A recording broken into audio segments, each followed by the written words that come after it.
I never thought humiliation could come wrapped in candlelight, soft jazz, and 100 white roses. But there it was, table 10, nearest to the restrooms, farthest from the dance floor.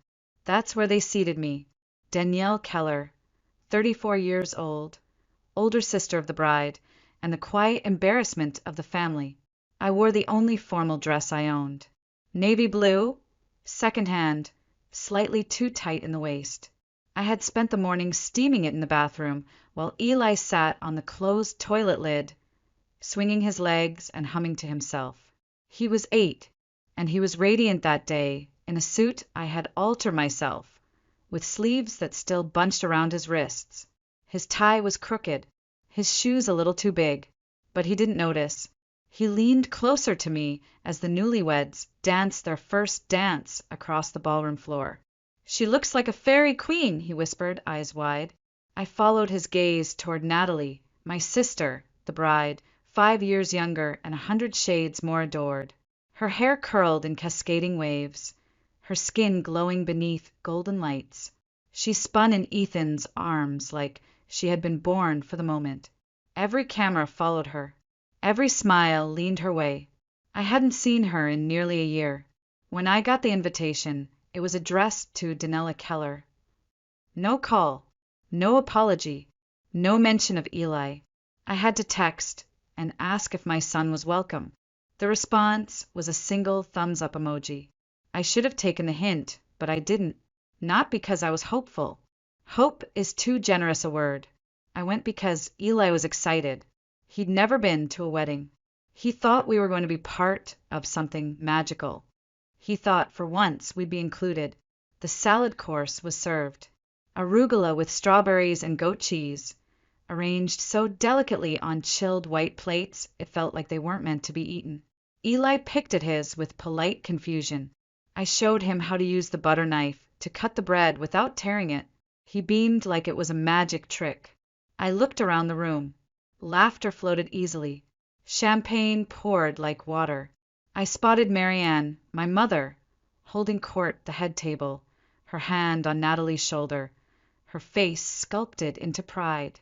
She hadn't looked at me once, not even when I waved politely during cocktail hour, not even when Eli whispered, "Hi, Grandma," as we passed her on our way to the buffet. She had simply turned away, fixing her smile on someone more appropriate. I kept my expression neutral, my hands folded neatly in my lap. I'd learned over the years how to sit without taking up space, how to smile without expecting it to be returned. Then came the speeches. The best man stood first. A few harmless jokes, a mention of Ethan's college days, and a slightly tipsy toast. People laughed, clapped. Someone rang a wine glass with a fork and yelled, "Kiss the bride!" Then Natalie stood. The lights softened. A hush settled. Even the servers stopped moving for a moment. She held her champagne flute with perfect poise, her voice sweet and crisp like a school valedictorian. "I want to thank everyone for being here tonight," she said, "to celebrate not just a wedding, but the people who helped us get here. My friends, my new family, and, of course, my sister." I looked up. Eli turned to me, eyes wide with joy. "She's talking about you." My heart squeezed. I smiled. Carefully. Natalie continued. "Danielle's been such a role model to me. She's taught me strength, independence. She's shown me how to carry on even when no one wants to carry you." The room laughed. Not loudly, not all at once, but enough to sting. I blinked. "Single motherhood isn't easy," Natalie said, her smile unchanged. "But she's really made it work. No partner, no help, no problem. Just her and, well, whatever babysitter she could afford that week." More laughter now. Sharper. Braver. My stomach flipped. "Strong," Natalie said, raising her glass. "And clearly very available." That one landed. The laughter rolled across the room like a slow wave. Glasses clinked. Heads turned. I felt the heat rise in my neck. Eli's little hand tugged at my sleeve. "Why are they laughing at you?" Before I could answer, I heard my mother's voice, just loud enough to carry. "She's a used product, darling," Marianne said to someone beside her, "but she still polishes up well." The laughter that followed wasn't warm. It wasn't playful. It was cutting. It was cruel.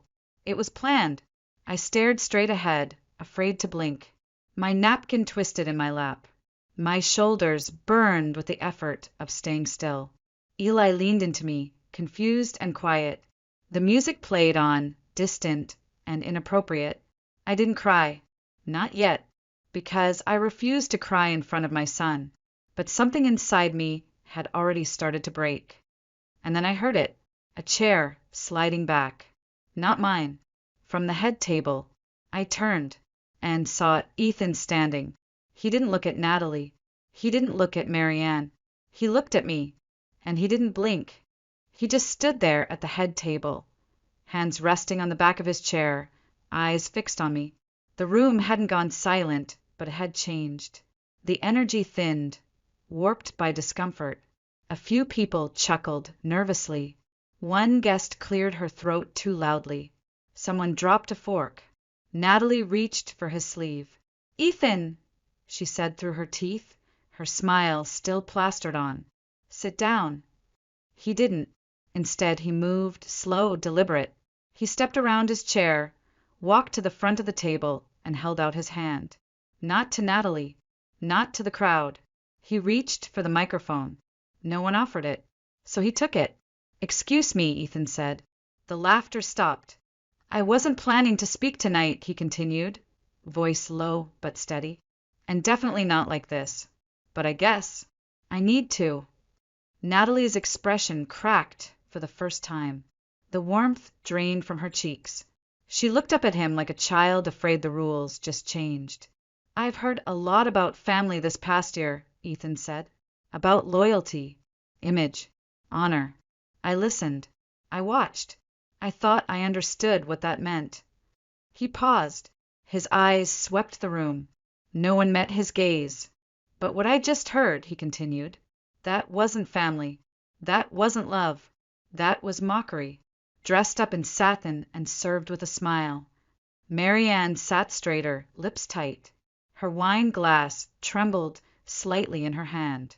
Ethan looked down at me again, just for a second, and I saw something sharp in his face. Not rage, not pity, something deeper.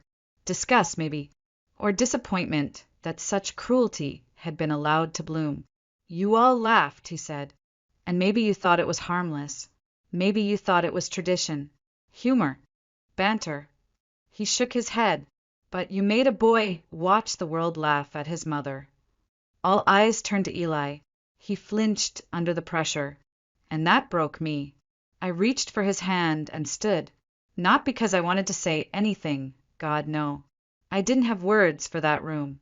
I stood because I needed to breathe, to walk out before the walls closed in. But Ethan's voice cut through again. "Danielle, don't go." I froze. It wasn't a command. It was a request, a plea. Whispers spread across the reception like wind through tall grass. A woman in a blue dress gasped audibly. The DJ reached for his console, confused. Natalie just stared, motionless. "I can't pretend I'm okay with what just happened," Ethan said again. "I won't stand up here and let that kind of cruelty pass as comedy." He stepped down from the platform, crossed the space between us with the same calm he had walked into the ceremony with. Like he wasn't just walking through a wedding, but through fire. He turned to face the crowd, his back now shielding Eli and me like a wall. "I've spent months hearing about appearances, about keeping things classy, about avoiding drama. But if being classy means staying silent while a woman is humiliated in front of her child, then I don't want it." A murmur rose. He ignored it. Danielle didn't ask for attention. She didn't come here to be the center of anything. She sat in the back, smiled, clapped. She let this night belong to Natalie, and you turned that into a joke. He turned back to Natalie, then, slowly. "I don't care how many floral arrangements you designed. I don't care how perfect the photos looked. What you did was cruel, And what hurts most, it didn't even shock anyone. Silence, utter and complete. Natalie's lips moved, but no words came out. Marianne stood. That's enough, she snapped. But no one moved to agree. No one echoed her. Ethan looked at her. You raised 2 daughters, he said, but only one of them knew how to be gracious. He turned back to the crowd. I'm not going to pretend this is okay. Not today. Not ever. And with that, he handed the microphone to a stunned waiter and walked straight out of the hall. No music played. No one clapped. Natalie was left standing at the altar of her own party, while the room collapsed into whispers. And I stood there, frozen, still holding my son's hand, breathing in something I hadn't felt in years. Not justice, not pride, but something close. Recognition. It had been 3 days since the wedding, and I still hadn't slept through the night. Not from grief, not from rage, just stillness. The kind that settles into your bones after something inside you snaps, and you stop trying to make people understand you. It felt like silence, but not the empty kind. The kind that fills the air when a storm has passed, and all that's left is the mess, and the sky above it, finally clear. That morning, I was standing in the kitchen, holding a cup of coffee I hadn't touched, staring at the same window I always stared through while washing dishes. Eli was humming in the next room, lining up his toy dinosaurs. My phone buzzed. A message from Jenna, a girl I used to work with at the cafe before my second job took over. Danielle, the wedding video, Ethan's speech. It's online. You need to read the comments. I frowned. I hadn't even known anyone was recording. But when I clicked the link, my breath caught. There it was. The head table, Natalie frozen mid-toast. The crowd, awkward and laughing. And Ethan, standing, his voice calm and unwavering as he defended me in front of everyone. There I was too, caught in the frame, sitting still, holding Eli's hand, my expression half shocked, half resigned. The title read, Groom shuts down bride's cruel joke, walks out mid-wedding. It had over 67,000 views. I didn't want to read the comments, but I did, and I couldn't stop. They came from strangers, hundreds of them. Most were women. I was Danielle once. I sat at the back and let my sister call me a failure in front of our relatives. I would have given anything to have someone speak up like that for me. That boy is going to grow up proud of his mom. You can tell already. Some said they cried watching it. Others said it made them realize they were still waiting for someone to stand up for them. One woman simply wrote. She didn't yell. She didn't beg. And somehow she still won. I didn't cry, not right away. I just sat at the kitchen table, coffee cold, staring at the screen. Not because it hurt, but because for the first time in my life, someone saw me. Not as Natalie's sister, not as Marianne's disappointment, not as the woman who got pregnant and ruined her potential. Just me, a woman who showed up, endured, and still managed to be kind. And people cared. That afternoon, a bouquet arrived at my apartment door. It wasn't roses, not lilies or orchids, or anything showy. Just wildflowers, lavender, daisies, soft green sprigs, tied together with twine. No note, except a small card that read, to the lioness. No signature. I didn't need one. Later that evening, as I folded laundry on the couch, Eli came over dragging his stuffed dragon by the wing. He sat beside me and asked, Mom, is Uncle Ethan still getting married? I paused. I don't know, sweetheart. He nodded solemnly, then said, I think he picked the right person anyway. He leaned his head against my arm and added, You. I couldn't answer. I just kissed his hair and held him a little tighter. The next morning, my phone rang. My mother's name appeared on the screen like a warning label. I let it ring. Then I let it ring again. Finally, I answered. Her voice was cold, sharp. I hope you're satisfied, she began. You embarrassed your sister. That boy of hers made a scene. Ethan humiliated us. And now what? A video. Do you enjoy airing our family's dirty laundry? You think strangers applauding you online makes you a hero? We are family, Danielle, and family doesn't do this. I listened. For the first time in my life, I didn't interrupt. I didn't explain. I didn't try to fix it. When she finally stopped to breathe, I said calmly, "I'm not your scapegoat anymore." Then I hung up. No yelling. No begging. No drama. Just a full stop. Clean. Clear. Final. I looked around my tiny kitchen, the paint peeling in the corners, the sink full of dishes, Eli's backpack on the floor, open and messy. Nothing had changed, and yet everything had, because for the first time, I didn't feel like I had to earn peace. I just claimed it. It was a quiet evening. The kind of quiet you don't notice until you're in it. No machines humming, no notifications buzzing, just the distant sound of a neighbor's lawnmower, fading with the sun. Eli was in the living room, building a cardboard fortress out of cereal boxes and duct tape. I was folding laundry on the couch, watching him through the doorway, marveling, like I often did, that a person like me had created something so endlessly good. It had been a week since the wedding. The video had climbed past 120,000 views. I stopped checking after day 3. The comments were still coming, but I wasn't chasing them anymore. For the first time in years, I wasn't desperate for someone to understand me.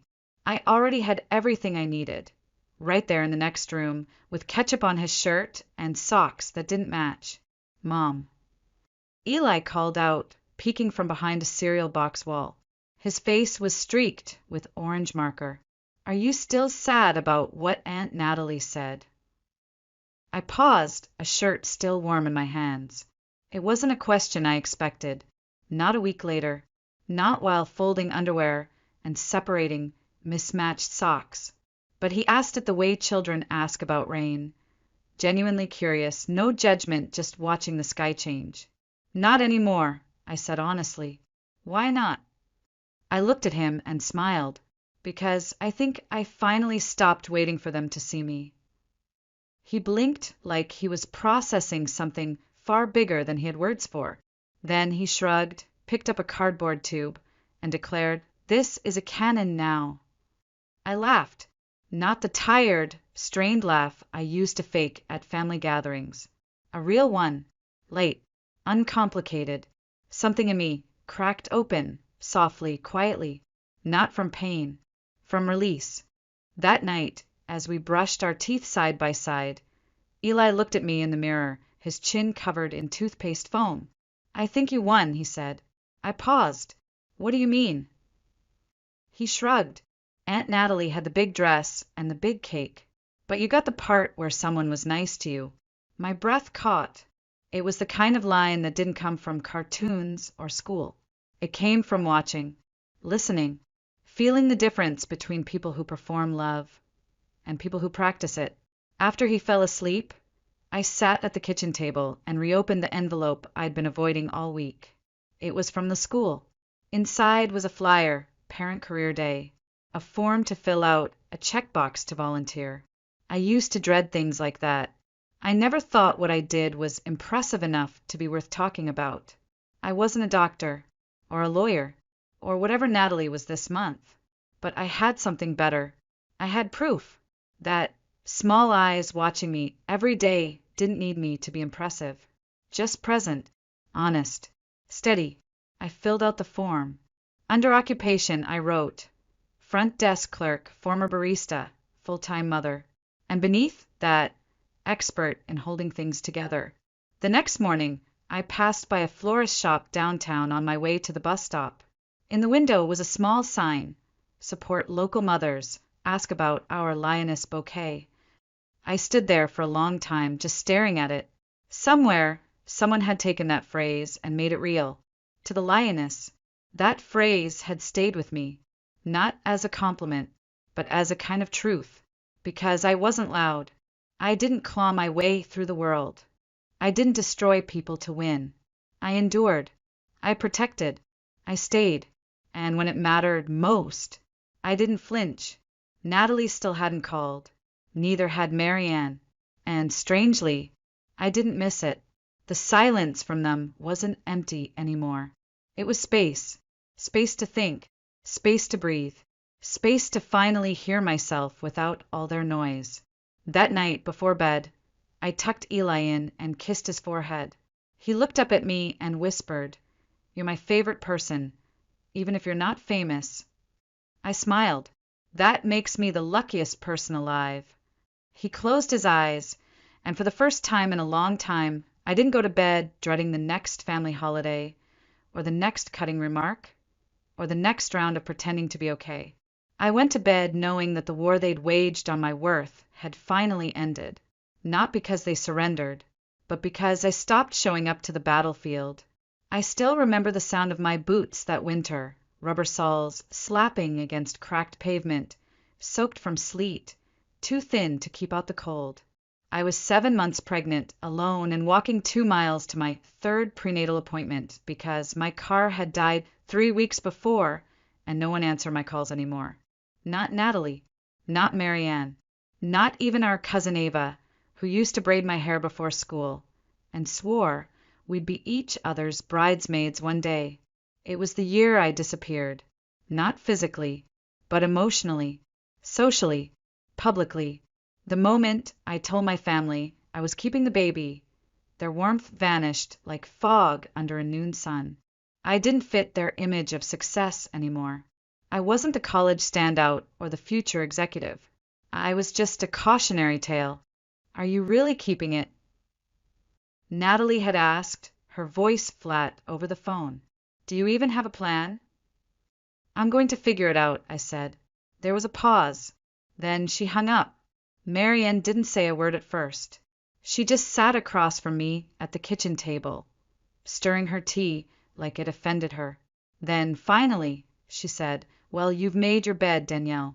Let's hope you can lie in it without dragging the whole family down with you." That was the last real conversation we had for almost 5 years. I moved into a 1-bedroom apartment above a dry cleaner. The windows leaked in the winter. The radiator hissed all night like a dying thing. I kept my coat on when I slept. I worked late shifts at a bakery on the edge of town, hands swollen and ankles sore.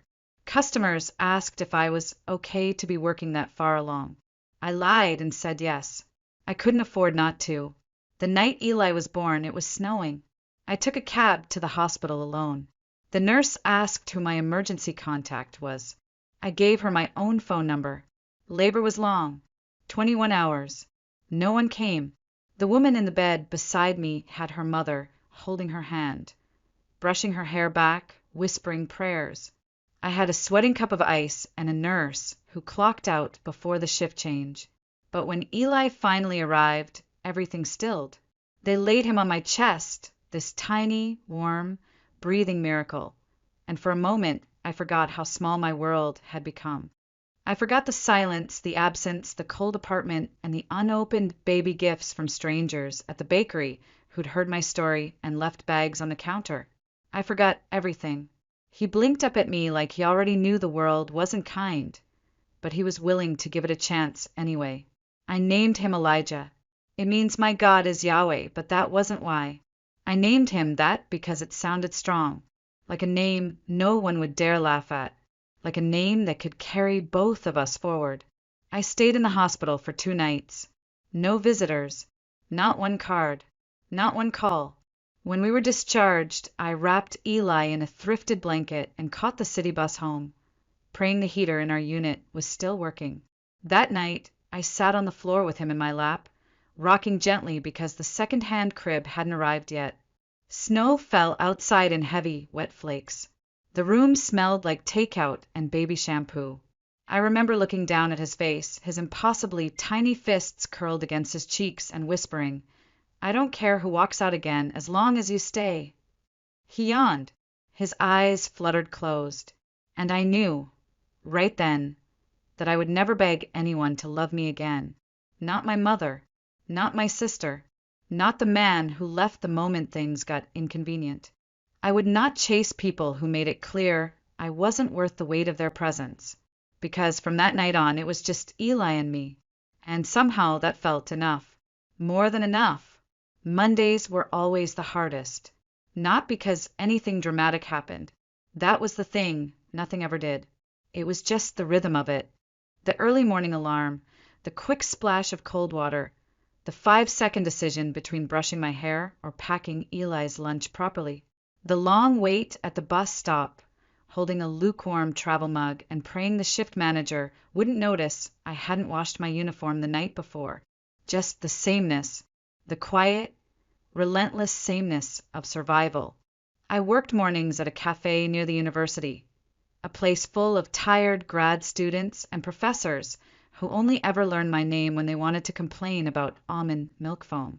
The espresso machine hissed like it hated all of us, and the floors were always a little sticky. But it paid for groceries. It gave me enough hours to scrape together gas money and keep the lights on. My second job started at 4 p.m. sharp. Front desk at a small boutique hotel on the edge of town. The kind of place where nothing exciting ever happened, except maybe once a month when a couple came in fighting and stormed out separately by midnight. I had a 30-minute window between jobs.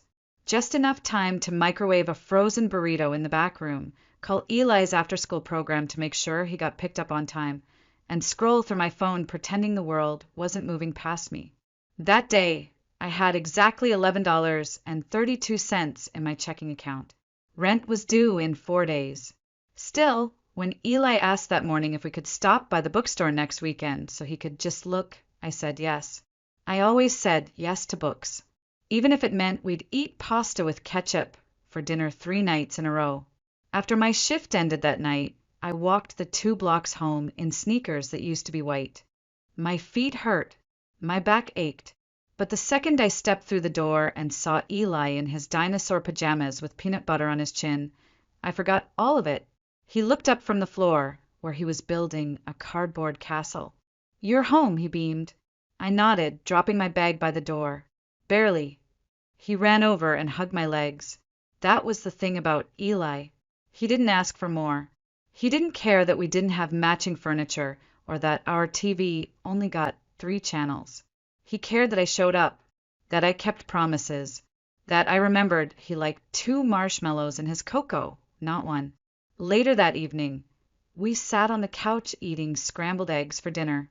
Eli had drawn a new comic strip in his school notebook about a superhero mom who stopped time so she could do everything at once. "She's got super speed too," he said proudly, pointing at the stick figure mom. "And look, her cape is made of coffee cups." I laughed. "Sounds familiar." He smiled, then got quiet. "I know you work really hard, Mom." I looked at him. "I don't mind. Not for you." He leaned his head on my shoulder. "You're stronger than a superhero." No one had ever said that to me. Not once. Not even when I gave birth alone. Not even when I held 2 jobs and kept the lights on and made sure the homework got done and the clothes got washed and the heart kept beating. But hearing it from him, it made everything I'd sacrificed feel less like a loss and more like a quiet kind of victory. That night, after he went to sleep, I opened my laptop to check my bank account. Still $11.32. But I didn't panic. Not this time. I stared at the screen and whispered to myself, "You've made it this far. You'll make it further." Because I had already survived the worst parts. The rejection. The judgment. The nights when no one called and no one came. I had survived the silence. And somehow I had raised a boy who saw strength not in wealth or status or sparkle, but in steadiness, in warmth, in a mother who came home every single night, even when the world made her invisible by day. I didn't know her name at first. She was just the sister. I had seen her walk into the reception with a little boy in a too big suit and a shy smile. She looked out of place, not because she wasn't dressed appropriately. Her dress was simple, clean, even elegant in its way. But there was a tension in her posture, the way she scanned the room like she was searching for someone who might acknowledge her, someone who might say, "I'm glad you're here." No one did. I was a college friend of the groom. I had met Natalie a few times, always in curated moments, brunches with crystal glassware, photo shoots for their engagement, wine nights where she spoke more about aesthetics than affection. She was beautiful, yes. Charismatic, absolutely. But warmth? I'm not sure I ever saw it. The speeches started, and at first, everything felt like any other wedding. Light jokes, teary thank yous, nostalgia served alongside rose. But then Natalie raised her glass. I'll never forget the way her voice changed when she turned to her sister. It was subtle, sugar-coated, the kind of tone people use when they want to insult you without being technically cruel. She's strong, Natalie said. Independent, a single mom, clearly unwanted by anyone else. The room laughed. I didn't. I looked at the woman at table 10, Danielle, I would learn later, and she didn't laugh either. Her hand was resting gently over her son's. Her face didn't twist. It didn't fall. It simply froze, like a mask locking into place. And then their mother chimed in. She's a used product, but she still polishes up well. Another wave of laughter. Louder this time. Bolder. Permission had been granted. I saw the little boy turn to his mom. He asked her something. I couldn't hear it, but I saw her nod, her lips barely moving. I think she was trying not to cry. And then the groom stood. I had no idea what he was about to say. For a second, I thought maybe he was going to defend Natalie, try to smooth it over, repackage it as just a joke. He didn't. What he did instead, I still don't have the right words for it. He gave the microphone a voice it wasn't meant to carry. He spoke slowly, deliberately, like every word was chosen to undo what had just been done. He said that what happened wasn't love. He said that mocking a woman in front of her child wasn't tradition. It was cruelty in formal wear. He said that if this was the kind of family he was marrying into, he needed to reconsider the kind of man he wanted to be. And then he left. He walked out. No yelling, no dramatics, just a quiet, shattering statement. I won't stay silent. Everyone in the room was frozen. Some people stared at their drinks. Others glanced around, as if searching for a way to undo what had already been said. But my eyes were locked on Danielle. She didn't speak. She didn't rise. She just held her son's hand and let her silence say everything. Later that night, I wrote a post about it. I didn't use names. I didn't share the video. I just wrote what I saw. One woman publicly humiliated, one man brave enough to say enough, and one child watching it all unfold with the quiet weight of someone growing up too fast.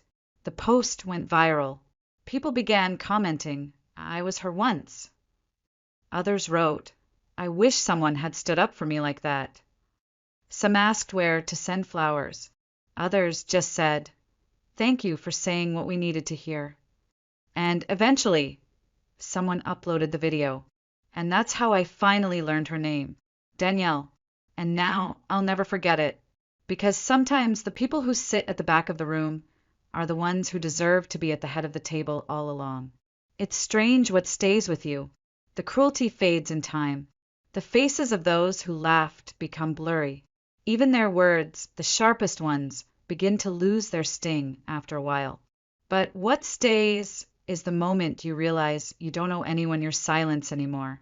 I used to believe that love, especially family love, was something you had to earn. That if I just worked harder, apologized more, stayed quiet longer, I would be accepted. That maybe one day I'd sit at the table and no one would look at me like a stain on their linens. But what that wedding gave me, ironically, unintentionally, was the final piece of clarity I needed. They were never going to change. Not because they were incapable of love, but because they loved conditions more than people, image more than connection, appearances more than truth. And I no longer wanted to be small enough to fit inside that kind of love. I didn't dance at my sister's wedding.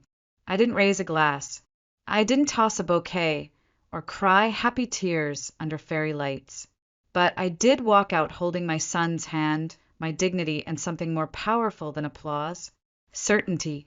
The kind of certainty that settles deep into your bones when you realize you don't need to be approved to be valid. That you don't need an invitation to be whole. That survival is its own kind of crown. For weeks after, People kept messaging me. Some wanted to know if Ethan and Natalie were still together. They're not. He sent me a short message 2 days later. No pressure. No apology. Just a sentence. Thank you for showing me what real strength looks like. Some wanted to send me money. Others wanted to send flowers. A few women even reached out asking how to leave families that looked like mine. But the message I think about most came from a woman named Sharon, 64 years old. She wrote, "I've waited my whole life for someone to stand up for me the way Ethan stood up for you. It didn't happen, but watching it happen for you healed something in me. Thank you for being the mirror." I cried when I read that, because I realized something else. Sometimes the fight isn't about proving your worth to the ones who refuse to see it. Sometimes it's about being a lighthouse to someone still lost at sea. Someone watching. Someone waiting. Someone like Eli. He saw it all. He saw me sit in silence. He saw me stay standing when they wanted me to crumble. He saw that love isn't always loud, but it is always visible if you're brave enough to live it out loud. Last week, he brought home a school project. Heroes in Real Life, it was called. Most kids wrote about firemen, astronauts, football players. Eli wrote, "My mom works 2 jobs. She fixes broken things. She doesn't yell. She just keeps showing up. That's what heroes do." I read it in the kitchen, standing over a sink full of dishes and a floor covered in mismatched socks. And I wept. Not because I was sad, but because it took me so long to realize I had already won. Not by being the favorite, not by being forgiven, but by refusing to disappear, by reclaiming my voice in the quietest, most permanent way. I am not a joke. I am not a mistake. I am not a product to be polished and paraded or dismissed when inconvenient. I am a woman who stayed, a mother who endured, a sister who left and never looked back. So if you've ever been the one seated at the back, told to be quiet, told your story didn't matter, hear this. You don't need their stage to have a voice. You don't need their blessing to be worthy. And you never, ever needed their shame to define you. Walk out if you have to. Speak up when it's time. And when they ask, "Who do you think you are?" tell them the truth. I am the lioness. And then don't wait for the applause. Just walk forward. That's where freedom begins.